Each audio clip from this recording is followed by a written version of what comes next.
How's it going, everyone? In today's video, I'll show you on how you can copy a sketch in Freecad. So I have a sample sketch right here that we are going to use as an example.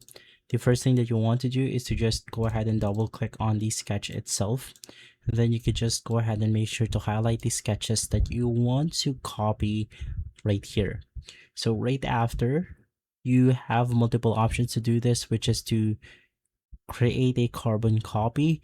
But in my case, I believe using something like the symmetry options allow us to copy our sketch right here easily. So in my case, I'm going to be copying it on this specific side.